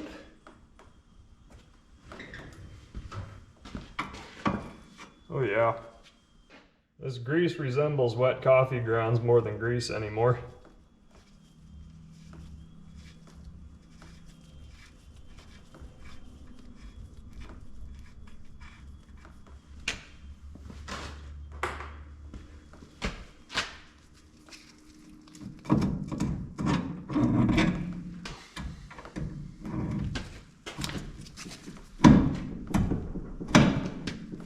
Man, Dalton makes it look so easy. We've got a 979-5641, which that 979, I believe that is a GM wheel seal, so I don't know. I would assume this has been a part probably at least once before, being it's got 100K on it, but it was a part back when you could probably get these seals from GM still. I'll be shocked if we can still find that part number. So great news, these aren't exactly what you call available, but you know what, it still fits tight on the hub, so we're gonna run it. For anyone interested, it's 2 5/8 by 2 inch by 3/16 1/4 inch wide. They're available NOS on eBay, but we're not gonna go to those lengths. We'll just chuck this rotor up on the brake lathe quick.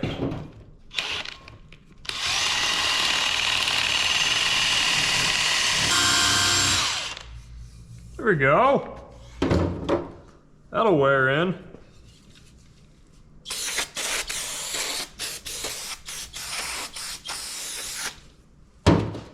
So yeah, normally I'd just take these to O'Reilly's in the next town over, but they've been without a brake lathe for well over half a year.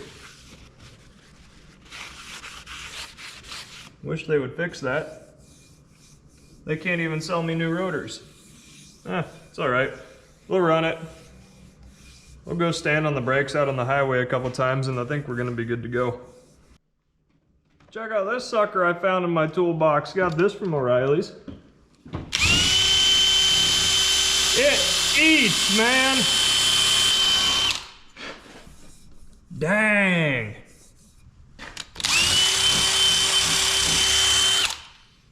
Of course, it leaves the low spots, but at least takes down all the high spots.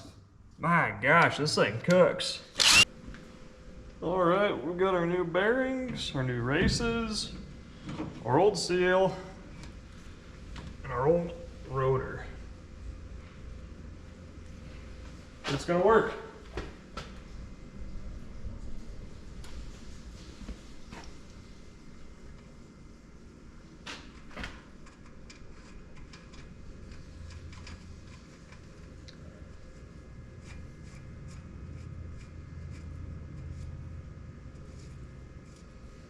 Oh man, we should have touched up those surfaces right there before I put this on. Wasn't thinking. I like to get them tight and spin them at the same time, and then back off the castle nut to the next slot in the nut where it lines up with the hole in the spindle for the cotter key. Man, this thing just cuts through anything you put under it. Oh my, don't do that. Check that out. Wow, that's impressive. Boy, I sure am not gonna accuse the men, women, or children over there in China that put these things together of not properly greasing them before they send them over, because my God, you can barely get your hands on these things. So, that's the outboard. The inboard has a squealer on it, and the squealer goes towards the leading side, so the front. So if we got our caliper here, the squealer's gonna be here, not down here on the following side. They already greased our pins for us, so let's shove this thing on there. All right. Oh yeah, just perfect.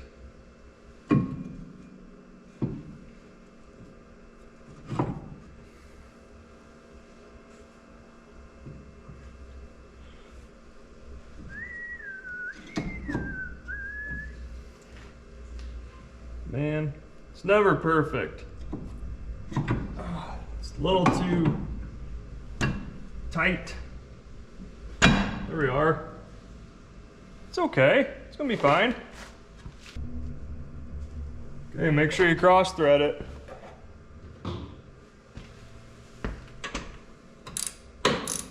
This one came with slightly different hardware than the old one. This one's got Allen head sliders, whereas the other original had a hex head. All right, and that's all that holds the caliper on. I got this wheel off and this giant crack was staring me right in the face. It's like somebody got a little carried away with a 3-pound sledgehammer, but don't worry, found another one over in the grocery store. So we'll just get this one ripped off and see what kind of surprises lay inside for us.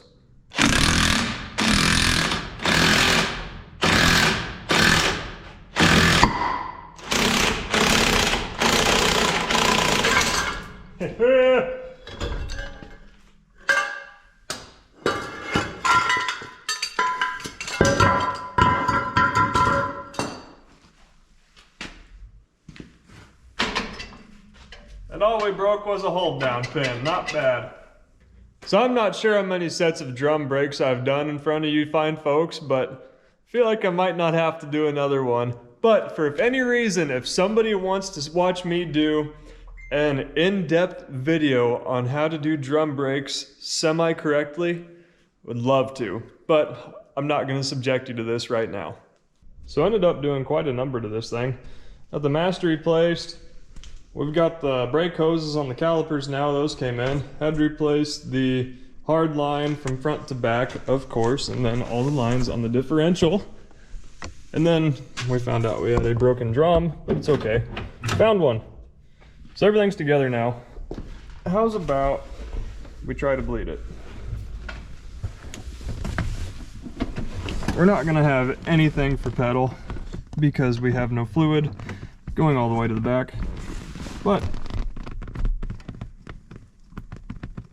yeah, we're gonna pump it a few times and we'll hold the pedal down. And we're gonna go up back and we're gonna try to bleed it. We may have to vacuum bleed it since we've got so far to go with the fluid through lines that don't have fluid in them. You gonna hold? There we go. Stay. So I pumped the brakes 4 times, and on the 4th pump it got really hard, so I'm thinking probably tripped the proportioning valve. I don't know. I heard air come out, so I'm just gonna keep working it. Well, here's this Holt power bleeder that I bought a year ago, and by God, I think it worked. I got clean, clear fluid back here now. I'm gonna go pump the pedal a few times and see what happened.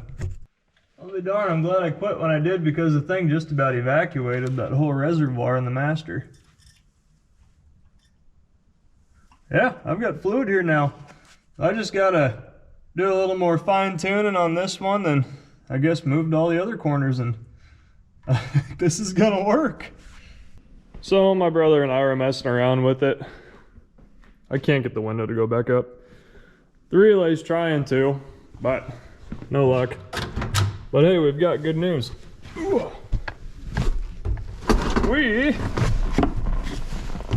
have brake pedal. And it's hard as a rock. So, let's get this thing back up in the air. Let's check out a few more things underneath. Make sure our brake job is looking swell. Do you like apples? How about them apples? Man, that looks really good on this car. I think this is the bad side too. Man, that really churched it up a lot, didn't it? Ooh. Sweet, man. I don't know if it shows, but it's been a lot of work to get to this point to where the thing runs, moves, and probably stops with sweet looking wheels and tires on it. All right, I gotta do some little piddly stuff before I take it down off the lift, but we're gonna go for a ride soon. So I'd been battling the heck out of this back hatch, but I finally kind of figured it out. So, as you'll recall, I mentioned that my brother and I partially rolled down that back window, could not get it to go back up. I still can't get it to go back up, but I was trying to open this back hatch with the window at about here, and I thought there's probably some sort of safety device to keep you from opening this hatch with the window partially up or all the way up. So I guess balled up and I rolled the window as far down as I could, and then realized, well, I'll be darned, I can open it now. So, bit sticky. Can open it from both directions. That's pretty cool. I need to get this access panel taken off, and then maybe I can figure out what's going on inside of here and what's keeping the window from rolling up. I assume this mechanism is really, really sticky. So let's try pulling this panel off, and then maybe we can hotwire some stuff and get it to go back up.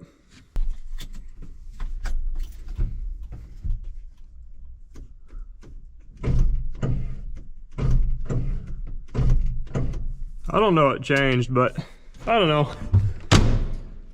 It seems like with these old cars, if you just keep working all the electronics long enough, they'll start to come back around. So it's working on going up, but there's a resistance everywhere. So let's try to get the tracks and everything else greased before we burn something up. I was able to work the switch enough to get the window to go up.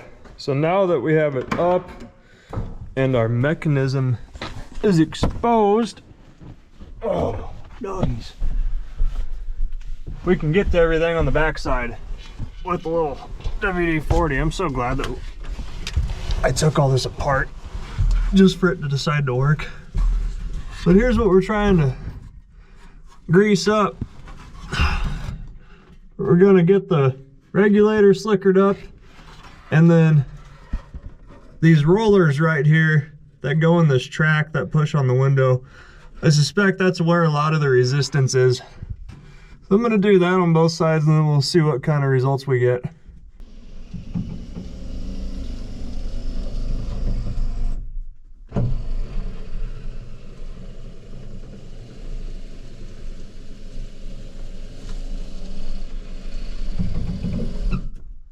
Not great, but better. The more you use it, the better it gets.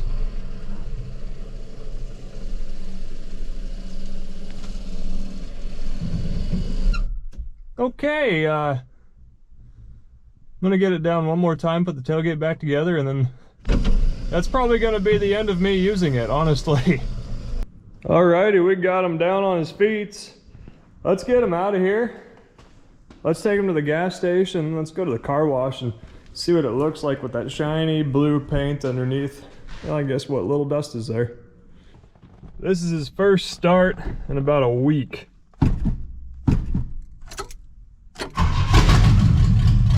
Not bad.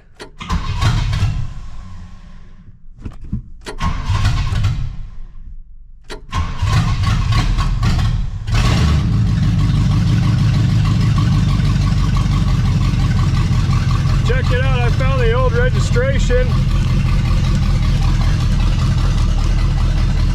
Expiration date, February of '80. That is so cool. Well, it's only loading up slightly.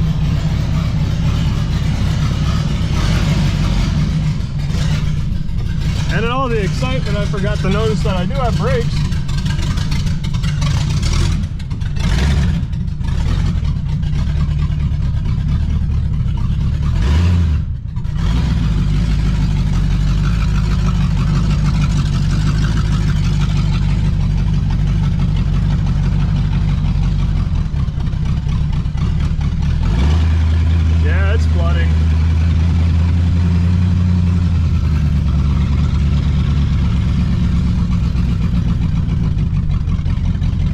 So we got kind of a left-hand pull.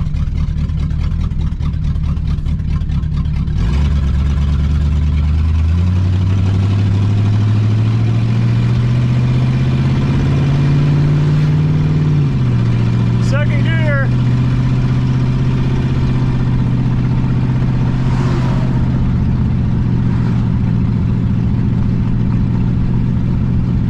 I think the pull is in the suspension. It's in the steering.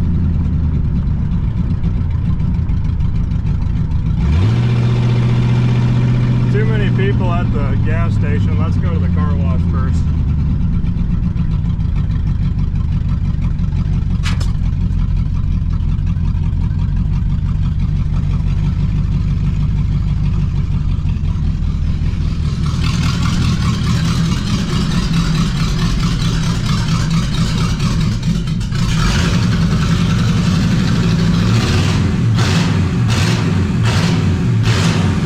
Lots of black smoke. There's a woodchuck. There's a frickin' woodchuck over there. Nah, that's black smoke. It's just exhaust. I don't want to, but I think I'm gonna need a radiator sooner than later. It's kind of leaking on both sides. we're gonna zap this thing down really good. My main objective here is to get everything flammable off of the engine and the inner fender wells so that I can try to extract the manifold bolts with a torch without lighting the whole car on fire. This part's rewarding.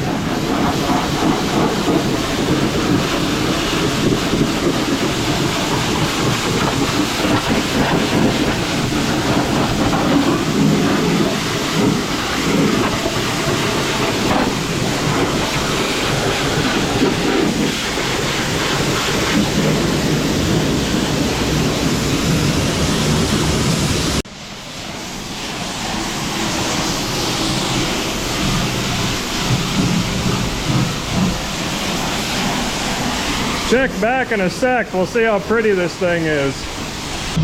Definitely a lot better. Dang. Now just imagine it shiny. Won't that be nice? Good morning, partners. Did some work to the wagon. As you can see, we had a radiator blowout after the car wash. So, went to O'Reilly's. Got one of these fancy cheap aluminum ones, and I gotta say it fits quite well. These radiators are the same radiators that they sell, I believe, for 65 to 67 Pontiacs too, and they kind of fit on the 65 to 67s, except you've got to do some trimming here on the radiator support. But in this 69, man, that thing slid right in. I think that the radiator was probably built for, you know, 68, 69, 70 cars. But they say it'll fit the 67s, which you can make it fit with tin snips, but it will not fit originally. So the radiator's in, and we're also loading up really bad. And I've had troubles with these newer fuel pumps creating too much pressure for the carburetors. So we've got a little Mr. Gasket inline pressure regulator installed right now temporarily to see if that can cure our flooding issue. And if it can't, then, well, I guess we'll rebuild the carburetor. But I've got the regulator set to 5.5 PSI right now. I think that these Quadrajet's like around 6. So let's see how it runs with the regulator, and then we'll peek into our boosters here and we will see if it is still flooding. I don't feel like I have any fuel. There we go. Now I can feel it, kind of, maybe.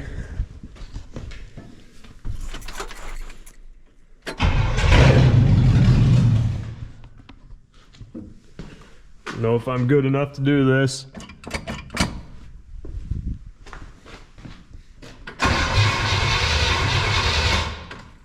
Man, I just don't feel anything.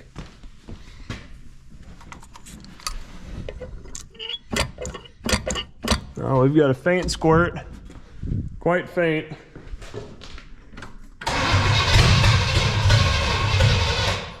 I'm gonna get in there. Well, when it rains, it pours. Shut it off, I heard a bit of a rapid, and we must have broke a transmission cooler line when we put that new radiator in. Son of a gun. Okay, guess we'll scab one of those together now too.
All right, friends, we got two birds stoned at once.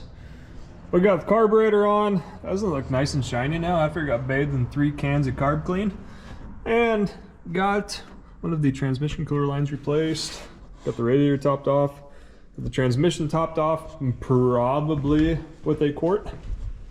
There's no fuel in the car, but there's fuel in the line, so we should be able to get it to fire. Oh, this is a tight fit. There's some carb cleaner in it. Maybe that'll fire it.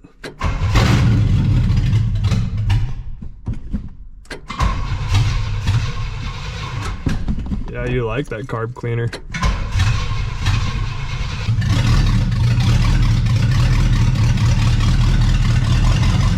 Why is the brake light on?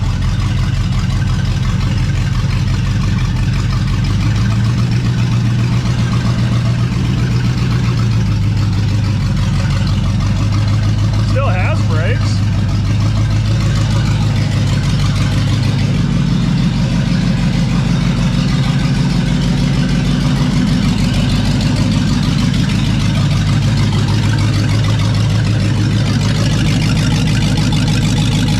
Don't see any leaks.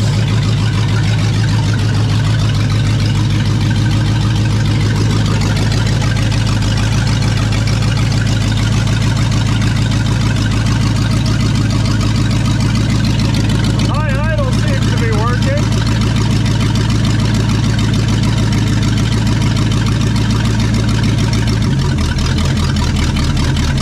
This is sticky right here still.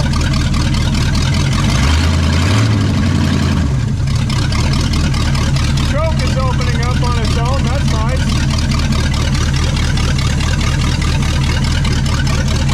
Look good. We gotta oil that again. So the old wagon here kind of turned into a bit of a problem child, but what do you expect when you try to revive something that's been sitting for about 50 years? So we're gonna address that in the part 2 of the video. Troubles we've had being the carburetor, and then you might recall how I knocked holes in the oil pan. I don't know if I showed this, but the timing chain cover rotted out in the back.